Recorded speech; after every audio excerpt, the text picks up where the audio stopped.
mainit na balita, nilinaw ng Department of Justice na wala pa silang natatanggap na arrest warrant na inisyu ng International Criminal Court laban kay Senador Bato de la Rosa.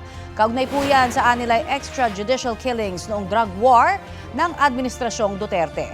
Ayon sa DOJ, dalawa ang option ng gobyerno sa ilalim ng RA 9851, extradition o surrender.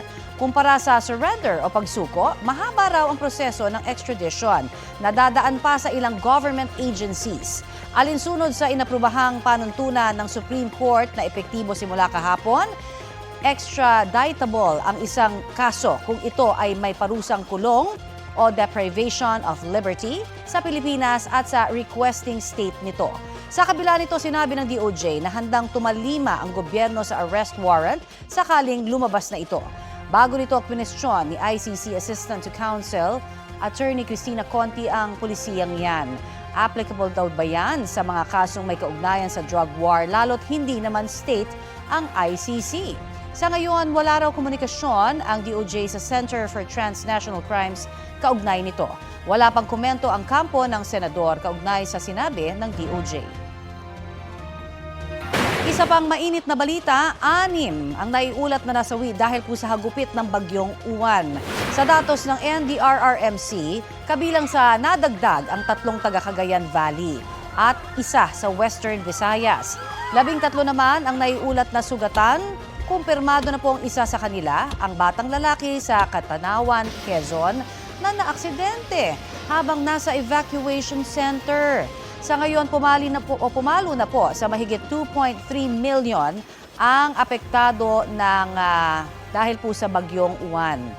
Mahigit 4,000 bahay ang naiulat na nasira, pinakamarami sa Bicol Region at Zamboanga Peninsula.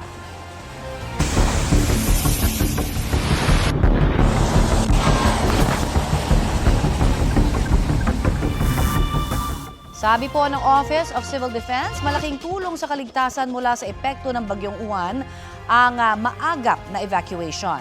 Sa ngayon, pinatututukan daw ni Pangulong Marcos ang kondisyon ng mga evacuee. Balitang hatid ni Ivan Mayrina. Ang maagang paglilikas sa mga daraanan ng bagyong Uwan naging susi para maging ligtas sa nakararami sa pananalasa sa kabila ng lakas ng bagyo. Ayon sa Office of Civil Defense, nakatulong din daw na sariwa pa sa alaala ng sambayanan ang trahedyang iniwan ng bagyong Tino sa Cebu kung saan mahigit 200 ang namatay. May factor din yung nangyari sa Cebu and our constant drive in issuing the warnings sa ating mga local government units and making sure that they act or implement their preemptive or preparatory activities. Pinulong ni Pangulong Bongbong Marcos ang mga ahensya ng pamahalaan para alamin ang pinsalang iniwan ng bagyong Uwan. Sa pangkalahatan, 426,000 na pamilya ang maagang pinalikas o pinag-preemptive evacuation. Marami ang inaasahang magsisiuwi na sa pagbuti ng lagay ng panahon at paghupa ng baha sa kanilang lugar. Katumbas yan ng 1.4 milyong Pilipino. Pinakamarami ang nagsilikas sa Bicol Region, mahigit 100,000 pamilya. Pinatututukan ng Pangulo ang kalagayan ng mga nagsilikas sa mahigit 6,000 na evacuation center sa iba't ibang rehiyong naapektuhan ng bagyong Uwan. Pinag-utos ni Pangulong Marcos Jr. sa Department of Social Welfare and Development ang tuloy-tuloy na pagbibigay tulong sa lahat ng mga sinalanta ng bagyo. Ipinag-utos din ng Pangulo sa Department of Health na siguraduhing mayroong mga medical teams sa lahat ng evacuation centers upang mabantayan ang kalusugan ng mga evacuees. Samantala, pinamamadali rin ang pag-aabot ng tulong sa mga bayan ng Kasiguran, Dilasag, Dinalungan at Tipakulaw sa Aurora na isolated. Kabuang 71 na kalsada ang di pa rin madaanan at nagpapatuloy ang mga clearing operations ng DPWH. Mahigit 1,000 bahay ang nasira. Halos 100 sa mga ito totally damaged. Agad na pinasimulan din ng Pangulo sa Department of Public Works and Highways ang rehabilitation efforts sa mga nasirang kalsada upang hindi maantala ang pagpapadala ng tulong sa anumang panig ng bansa. Patuloy naman ang pagpapabalik ng DICT sa internet service sa maraming lugar. Ang Budget Department naglabas na ng halos 1.7 billion pesos sa pondo para punan ng budget ang Department of Agriculture, DSWD at Philippine Coast Guard na malaki ang papel sa search and rescue operations sa tuwing may ganitong kalamidad. Ivan Mayrina nagbabalita para sa GMA Integrated News.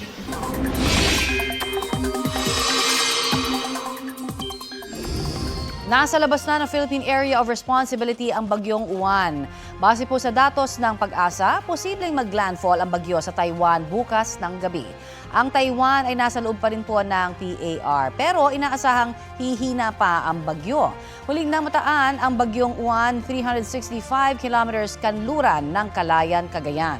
Humina po ito bilang severe tropical storm. Taglay ang lakas ng hangin na aabot sa 110 kilometers per hour. Kahit nasa labas na ho ng PAR ang bagyong Uwan, magpapaulan pa rin po ito sa Luzon. Kasama na ang Metro Manila maging ang Western Visayas. Mas makakaasa sa maayos na panahon ang Mindanao at iba pang bahagi ng Kabisayaan, pero posible pa rin po ang mga local thunderstorm. Wala pa namang namamataang sama ng panahon sa bahagi ng Pacific Ocean sa ngayon. Wala mang ulan kagabi sa Maynila pero binaha ang ilang lugar doon kaya inilikas pa rin po ang ilang residente. Ang itinuturong dahilan ang bumigay na pumping station doon. Balitang hatid ni Jomer Apresto. Nagmistulang ilog ang bahaging ito ng UN Avenue, corner Quirino Avenue sa Paco, Maynila. Yan ay kahit wala namang ulan na naranasan dito mula pa kagabi. Ayon sa Barangay 672, bumigay ang Paco Pumping Station na nagdulot ng tuluyang pagbaha sa kanilang lugar. Nagbomba sila ng umaga, kaso umiinit po yata yung kanilang motor. Kaya bali nung pagdating po ng hapon, nag-abiso na po sila sa karatig na barangay. Mas malala raw ang sitwasyon kahapon na umabot pa hanggang baywang ang taas ng tubig. Sa pag-iikot ng GMA Integrated News pasado alas 3 ng madaling araw kanina, gutter deep pa ang taas ng baha sa bahagi ng UN Avenue at Quirino Avenue. Naabutan pa namin ang isang motorsiklo na tumirik sa gitna ng kalsada. Tinulungan ng rider na magtulak ng dalawang taxi driver na naghanap naman ng kanilang plate number na inanod dahil sa baha. Ang sasakyan naman na ito, umatras na lang at hindi na isinugal ang paglusong sa baha. Maging ang barangay hall ng barangay 672, inabot din ng tubig. Ayon sa barangay, nasa halos 70 pamilya mula sa 6 na barangay ang inilikas kahapon. Nabawasan na raw yan ngayon dahil bahagyang humupa na ang tubig. Ang natira po rito is 3 barangay po. Bali ang families po sa akin po may 11. Tapos doon po sa kabilang barangay, meron po silang 8 na families. Tapos dito po sa kabila, meron po silang 7 yata. Narito ako sa Lukban Elementary School sa Paco, Maynila kung saan pansamantalang nanunuluyan ang mahigit 20 pamilya na apektado ng nangyaring pagbaha. Di pa malinaw kung kailan posibleng maayos ang pumping station pero agad naman daw pauuwiin ang mga residenteng apektado sa oras na humupa na ng tuluyan ng tubig. Sinusubukan pa namin makuha ang panig ng MMDA at ng Manila LGU. Jomer Apresto nagbabalita para sa GMA Integrated News. Ito ang GMA Regional TV News. May init na balita mula sa Luzon, hatid ng GMA Regional TV. Kita ang pinsalang idinulot ng bagyong Uwan sa ilang lalawigan sa Hilagang Luzon. Chris, saang mga lugar yan? Connie, matindi ang naging epekto ng bagyong Uwan sa coastal areas sa La Union. Kamustahin natin ang sitwasyon doon sa ulat on the spot ni Jasmine Gabriel Galban. Jasmine?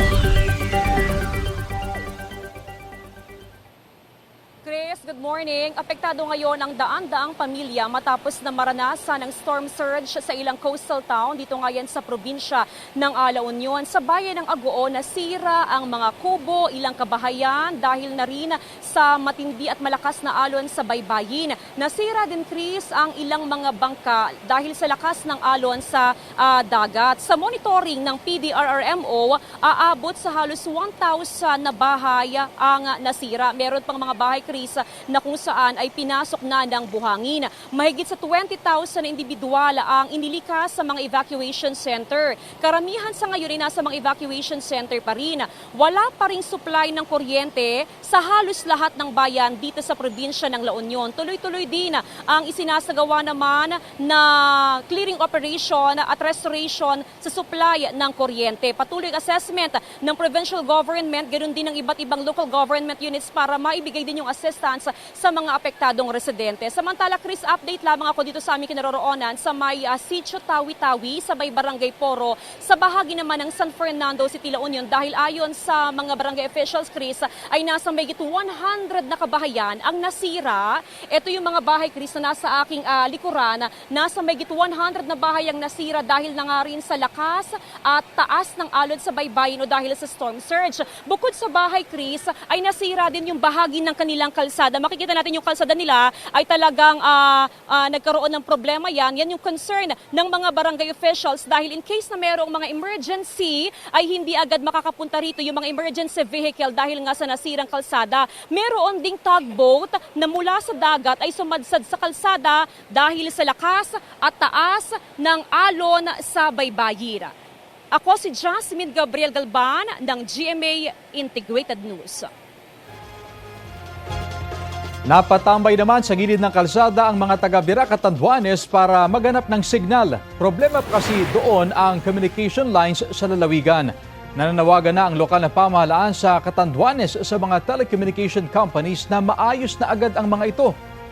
Problema din ang supply ng kuryente sa Camarines Norte kaya may ilang establishmento na ang nag-alok ng libreng charging stations. Dagsa rin ang mga nakicharge sa munisipyo ng Tagkawayan, Quezon. Bukod sa cellphone, dala rin ng mga residente ang kanilang flashlight at iba pang gadget. 3 pamilya naman sa Cabanatuan, Nueva Ecija ang lumikas sa sementeryo sa gitna ng bagyong Uwan. Tumaas daw kasi ang baha noon sa kanilang lugar kaya sila pumunta sa sementeryo. Sa ilang bahagi ng Cabanatuan hanggang Baywang umabot ang tubig.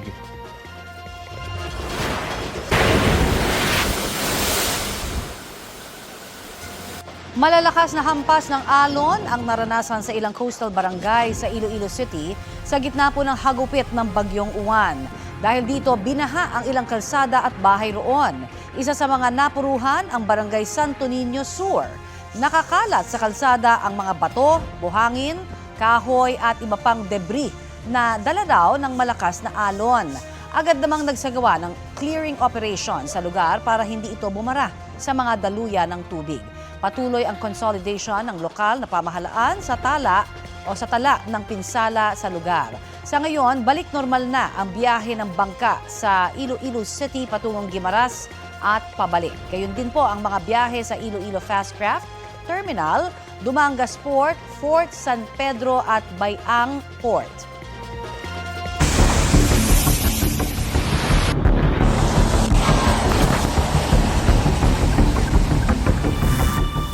Sa Cordillera Administrative Region, 5 po ang nasawi dahil sa kabi-kabilang landslide dahil pa rin po sa bagyong Uwan. Balitang hatid ni Jonathan Andal. Bigla raw gumuho ang lupa sa bahaging ito ng Barangay Western Uma sa Lubuagan, Kalinga kahapon. 2 ang patay, 1 ang sugatan at may 2 pang nawawala. Sabi ng Lubuagan Municipal Information Office, pinuntahan ng mga biktima kahapon ng isang bahay na nasira sa kasagsagan ng bagyo. Pero habang nasa bahay sila, biglang may gumuhong malaking bahagi ng lupa. Kinilala ng LGU ang mga nasawi na sina Aki Magwin at Eric Magwin, 45 years old, magsasaka. Nawawala naman sina Redento Tinio, isang barangay kagawad, at si Ricardo Magwin. Sabi ng lokal na pamahalaan, magsasagawa sila ng search and rescue operations para mahanap ang mga nawawala. Sa bayan naman ng Kabayan sa Benguet, patay ang natutulog lang noon na babaeng 65 years old matapos pasukin ng landslide ang unang palapag ng kanilang bahay sa Barangay Balay kahapon ng madaling araw. Sabi ng Kabayan ng LGU, inabot ng halos 4 na oras bago dumating ang rescue dahil sa hindi madaan ng mga kalsada. Patay sa post-mortem examination, ang cause of death ng biktima ay traumatic brain injury. Sa bayan naman ng Tinok sa Ifugao, isa rin ang patay matapos matabunan ng lupa at pine tree ang tinitirhan niya habang siya natutulog gabi nitong linggo, kasagsagan ng super bagyong Uwan. Kinaumagahan na siya na-retrieve ng mga otoridad ayon sa Tinok Municipal Police Station. Sa Barlig Mountain Province naman, lumubog na ang bahay na ito. Natabunan naman ng landslide ang rice terraces doon. Sabi ng Barlig LGU, isang senior citizen ang nasawi roon matapos matabunan ng putik ang kanilang bahay sa barangay Latang kahapon ng madaling araw. Nakaligtas naman pero sugatan ng dalawa pa niyang kasama sa bahay na nirescue ng bayanihan ng mga taga roon. Sa Baguio City, walang casualty. Ang naging pinsala lang ay mga nagtumbahang pine tree at poste ng kuryente, kaya nawalan ng kuryente ng halos buong lungsod ng Baguio. Buti at may alok na free charging station sa City Hall, Baguio Convention Center at pati sa mga hotel. Nagulat kami na minimal lang ang impact sa amin. We were spared from devastation. Malaki yung impact nung mountain range natin. Meron pa yung Sierra Madre, tapos siyempre pagpasok dito sa Cordilleras. So nakatulong na malaki. Jonathan Nandal, nagbabalita para sa GMA Integrated News.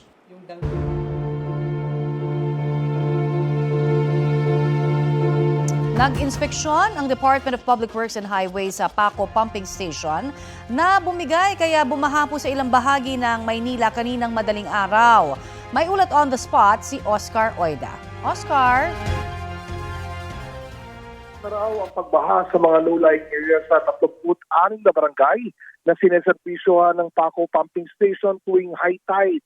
Mangyari itong linggo ng gabi. Bumigay ang floodgate sa lugar na humaharang sana sa tubig na nanggagaling sa Ilog Pasig. Kaya kahit gumagana ang mga pumping station, tila wa-effect ito.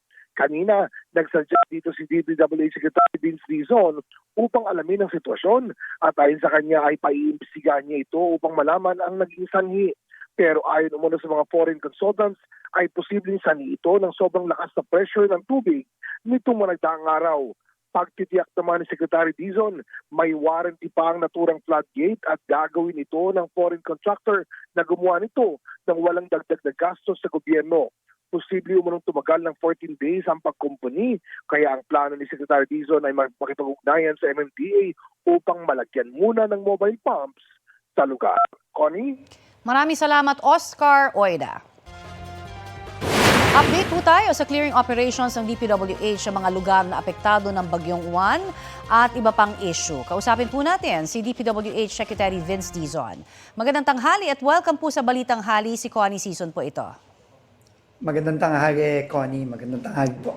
Kamusta po ang ating paglilibot? Ano ho ba yung mga lugar na nakapagtala ho ng pinakamaraming pinsala sa mga infrastruktura po natin, tulay, kalsada, dahil po dito sa epekto ng Bagyong Juan? Opo, tuloy-tuloy po ang operasyon natin, no? Sa lahat ng mga areas na naapektuhan, hindi lang ng Bagyong Juan, itong nakaraang ilang araw pa lang, pero pati yung Bagyong Tino sa Visayas nung nakaraang linggo. So, dito po sa clearing natin para sa Juan, nagsimula na po tayo. Simula po nung humupa na kahapon ng umaga, nagsimula na po ang kasagsagan ng clearing operations natin mula Bicol hanggang norte, no. Dito nga po sa dito nga po sa Aurora, magdamag po nating kini-clear yung mga kalye na natamaan itong mga storm surges lalo na, at ngayon pong umaga meron na pong mga passable na mga roads, no, sa Aurora. Dito naman po sa Catanduanes, sa Camarines Sur, tsaka sa Albay, tuloy-tuloy din po tayo. Pati na rin sa Isabela, sa Cagayan, pati na rin sa Lingayen, no, sa yung mga storm surge na tinamaan ng bayan ng Lingayen sa Lingayen Gulf na talagang halos 1 metrong buhangin ang dinala ng mga storm surge. Nakiklear na rin po natin paunti-unti, no. Ito pong nakikita ninyo ngayon sa video, ito po yung sa Dipaculaw Road, no, sa Aurora. No, ngayon po kinlear na po natin ito at kanina off-road lang nadadaanan na po ng mga truck at ng mga iba pang mga morning. Pero ako po mismo ay pupunta dito sa Aurora sa Biyernes para po i-assess at pabilis nating maaayos yung coastal road dito papuntang Dipaculaw sa Aurora. Okay. So tuloy-tuloy po tayo, Connie, no, sa lahat ng area. Pati na rin dito sa Metro Manila, no, sa Navotas, yung mga kailangang gawin ng mga nasirang mga dike sa Manila Bay, papasok ng Nabotas, gagawin na rin po natin. Opo, at sa lawak ho talaga ng mga infrastruktura ho natin na kailangang ayusin, ano ho ba yung magiging sistema? Particular ho sa paglalabas ng pondo, tsaka yung timeline. Lalo na ho kanina, yung sinasabi nga na pinakita ho natin na video sa Dipakulaw, yung buong stretch na yun halos, matatagalan ho ba ang pagsasaayos nito? Unang-una, commit na po ang ating Pangulo, no, na lahat ng pondong kinakailangan para ma-repair natin ang lahat ng mga nasira dahil dumaang bagyo, available po yan. No? Yan po ang assurance ng ating Pangulo sa ating mga kababayan. Dito naman po sa timeline, no, magagaman po natin, halimbawa po itong sa Dipakulaw, magagaman po natin sa mga susunod na araw kung gaano kabilis natin magagawa ito. Pero ito ay kailangan simulan na agad-agad. No? At nagpapasalamat tayo sa ating Pangulo na lahat ng available na funds para magawa ito ng mabilis. Okay, pero syempre sa kabila ho, syempre ng kagustuhan natin na mapabilis, syempre yung pagsasaayos po nitong mga nasirang kalsada, mga tulay. Magsasagawa rin ho ba kayo on the side ng investigasyon kung bakit ganun ka siguro bilis nasira ito? O baka kasi may... Kasabay po yan. No? Okay. Kasabay po yan, Connie, no? Sa lahat naman ng mga nangyayari ngayon, kailangan nating malaman kung ano ang naging sanhe. Kung ito ba talaga dahil lang sa mga sakunang dinanas natin o merong kakulungan din, no, sa pagpapagawa nitong mga to. So, kagaya halimbawa, no, itong binisita ko lang ngayong umaga, yung nasirang floodgate sa Estero de Paco sa Maynila, kasabay nung pagpapagawa natin, no, na nag-commit naman yung kontratista na walang dagdag na gasto sa gobyerno ito, kayang maayos to in 14 days at papatibayin pa to in the next 3 months. Kasabay nito, kailangan din natin imbestigahan ano ba talagang naging sanhi nito at ano ba talaga ang naging dahilan, no, nung pagka-yupe nitong floodgate sa Estero de Paco. So yung ginagawa natin sa mga ganitong klaseng infrastruktura, gagawin din natin sa mga nasirang kalye, nasirang mga tulay. So kasabay po yan. Pero ang importante po sa atin ngayon, utos na rin ng ating Pangulo, talagang kailangan mapabilis ang pagpapagawa nito sa lalong madaling panahon. At patungkol naman ho doon sa nagdaang Bagyong Tino, kung saan marami ho ang nasalanta dahil po dito sa bagyo at may mga sinasabi initial findings na ho dapat daw, no, ang ating DPWH patungkol po sa mga nangyari. Meron na ho ba tayong tukoy, mga individual, korporasyon, mga politiko kaya na maaari hong naging sanhi or is it just the natural calamity ho na sinasabi nga? Alam nyo ho, no, yung nangyari sa Cebu at sa ibang lugar, no, dahil sa Bagyong Tino, klaro na napakalakas ng bagyo. No? Pero klaro din sa nakita natin at nasaksihan mismo ng ating Pangulo na meron ding mga kakulangan na nangyari. No, na may mga plano na hindi in-implement ng tama, imbes na gawin yung mga proyektong dapat na nagawa na nitong nakaraang mga ilang taon na, no, kagaya nung pinakita ng ating Pangulo na master plan sa Cebu na 2017 pa pala meron, merong mga proyekto doon na hindi nagawa. No? Kaya yun po, in fact, ngayon pong alauna, tutulungan din po ako ni former Secretary ng DPWH, Babe Singson, at pag-aaralan natin ng mabuti, yung master plan na dapat natapos na pala noong 2017 pa lang, na kailangan na-implement, na hindi naman na-implement ng tama. So, yun po ang pag-uusapan namin mamayang alauna dito sa DPWH at magsasabit po kami ng report sa ating Pangulo at yung mga dapat na in-implement sana noong 2017 pa, noong 2018 pa, ang utos ng Pangulo natin, i-implement na yan ng agad-agaran. Nakikipag-ugnayan na rin. Opo, nakikipag-ugnayan na rin ho ba kayo sa pamunuan po ng DNR dahil may mga sinasabi rin ho na maaring nag-release ng permit, no, sa ilang mga negosyante na maaring mali, ano, dahil nga po nakapag-contribute di umano dito sa pagbaha, at least dyan po sa Mayliloan particular na.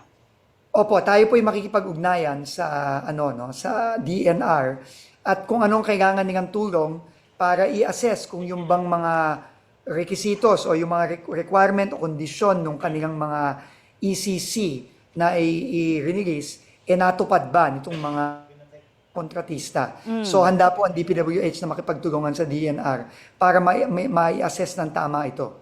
Alright. Marami pong salamat sa inyo pong update na ibinigay po sa amin. Maraming salamat po, Connie. God bless po. God Magandang bless din tanghali. po. Yan po naman si DPWH Secretary Vince Dizon. Kabilang ang pamilya ni Sparkle actor Allen Ansay sa mga naapektuhan ng pananalasa ng Bagyong Uwan. Nag-share si Allen ng video na kuha sa kanyang hometown sa Camarines Sur sa gitna ng pananalasa ng bagyo. Nag-worry nga raw si Allen lalo't nakatira ang kanyang pamilya malapit sa dagat. Mabuti na lang daw nakalikas sila agad kaya hindi sila naabutan ng storm surge. Ginawa nila mama, nag-evacuate na sila. So lahat ng gamit namin inakyat na.